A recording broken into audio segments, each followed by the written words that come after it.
सुप्रभात बच्चों। आशा करती हूँ आप सब स्वस्थ होंगे और खुश होंगे अपने घर पर।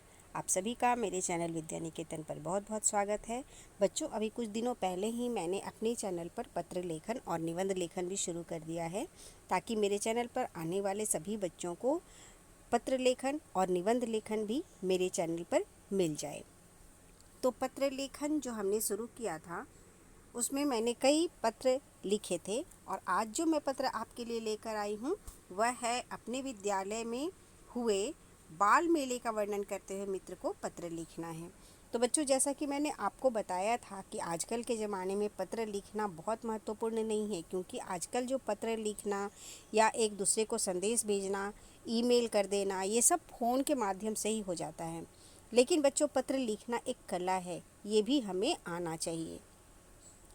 आपसी संपर्क को बनाए रखने का सबसे सस्ता और सबसे उत्तम साधन ये पत्र ही है। पत्र के द्वारा हम अपने संदेश मित्रों, रिश्तेदारों, सगे संबंधियों तथा अन्य लोगों तक बहुत ही आसानी से पहुंचा सकते हैं, और यह एक लिखित भाषा का रूप है। पत्र, मैंने जैसा कि आपको बताया था कि पत्र दो तरह के होते हैं, अनौपचारिक पत्र और औपचारिक पत्र। तो अनौपचारिक पत्र क्या होते हैं? इन्हें हम घरेलू या पारिवारिक पत्र भी कह सकते हैं। ये पत्र अपने मित्र को, भाई बहन, माता पिता, दादा दादी, नाना नानी आदि को लिखे जाते हैं, जिसमें कि निमंत्रण होता है, सूचना होता है, संदेश होते हैं। इन सभी से संबंधित जो पत्र होते हैं उनको हम अनौपचारिक पत्र कहते हैं। औपचारिक पत्र क्या होते हैं? इनके अंतर्गत सरकारी और कार्यालयी पत्र आते हैं।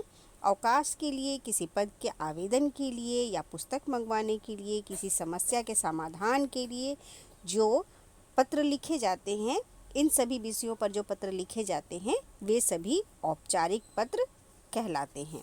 तो बच्चों, जब भी हम पत्र लिखते हैं तो हमें कुछ बातों का बहुत ध्यान रखना चाहिए।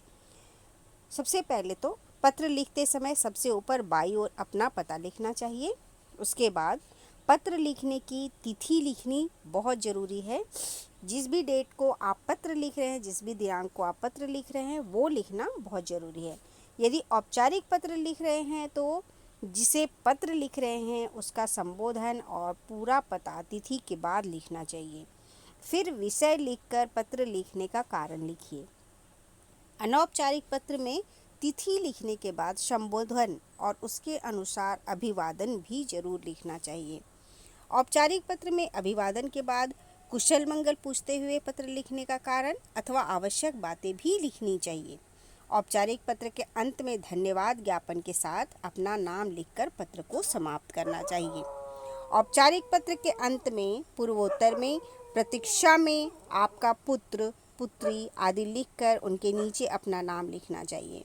कक्षा में पत्र लिखते समय छात्र अपने पते के स्थान पर परीक्षा भवन या अपने नाम के स्थान पर सदैव क, ख, ग या अ, ब, श ऐसे लिखना चाहिए। चलिए हम शुरू करेंगे अपना पत्र आज, जिसका शीर्षक है अपने विद्यालय में हुए बाल मेले का वर्णन करते हुए मित्र को पत्र लिखिए। तो सबसे पहले देखिए, आप यहाँ पर अपना पता लिखिए जहाँ भी आप रहते हैं। बंगाली कॉलोनी, महावीर एन्क्लेव, नई दिल्ली में रहते हैं, नई दिल्ली लिखिए। दिनांक, जिस डेट को आप लिख रहे हैं वो लिखिए। फिर आप जिसे लिख रहे हैं उसको जिसका भी नाम आप चाहें अपने मित्र का वो लिख सकते हैं। आपके मित्र का जो भी नाम है उसको आप लिखिए यहाँ पर। इसके बाद चलिए हम आगे बढ़ेंगे और हम अब उसकी सबसे पहले कुशलता पूछेंगे। उसका कुशल क्षेम हम सबसे पहले पूछते हैं। तो यहाँ हम लिखेंगे कि मैं यहाँ कुशलतापूर्वक हूँ और आशा करता हूँ कि तुम भी सकुशल होगे।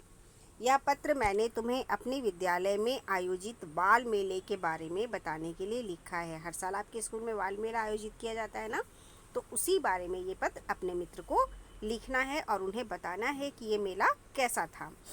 इस मेले में सभी कक्षाओं ने अपने अपने स्टॉल लगाए थे।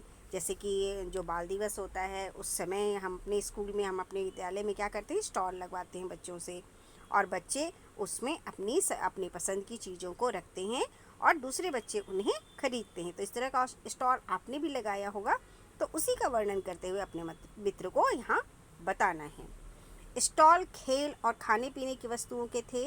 खेल में जीतने वालों के लिए कई आकर्षक इनाम भी थे। सभी ने मेले का बहुत आनंद उठाया। तुम भी वहाँ होते तो मुझे बहुत अच्छा लगता। आशा करता हूँ कि अगली बार हमारे विद्यालय में आयोजित बाल मेले में तुम अवश्य आओगे। घर में बड़ों को मेरा प्रणाम और छोटों को प्यार देना। जब भी हम अनौपचारिक पत्र लिखते हैं तब हम आखिर में जिसके पास भी पत्र लिख रहे हैं उनके घर के लोगों को यथायोग्य प्रणाम और स्नेह जरूर लिखना चाहिए। पत्र के उत्तर की प्रतीक्षा में ये हम आखिरी में लिखते हैं और ऐसा हमने लिखना चाहिए। अच्छा लगता है। पत्र के आखिर में हम लिखते हैं कि तुम भी इस पत्र के जवाब को जल्दी से भेजो, और इसीलिए हम लिखते हैं पत्र के लास्ट में कि तुम्हारे पत्र की प्रतीक्षा में तुम्हारा मित्र, और आखिर में फिर हम क्या लिखते हैं, अपना नाम। तो इस तरह से आप किसी भी शीर्षक पर आप इस तरह से पत्र लिख सकते हैं। तो यहाँ पर मैंने जो भी शीर्षक चुना और जो भी मैंने आपके साथ शेयर की, ये तो मेरा अपना तरीका था और मेरी अपनी चॉइस थी ये। लेकिन अगर आपको कोई और पत्र चाहिए तो आप कमेंट बॉक्स में ज़रूर लिखकर मुझे बताएं। मैं उस तरह के पत्र तैयार करके आपके साथ शेयर करूँगी। ओके बच्चों, अपना ध्यान रखिए, खुश रहिए और अपनी पढ़ाई जारी रखिए। Thank you.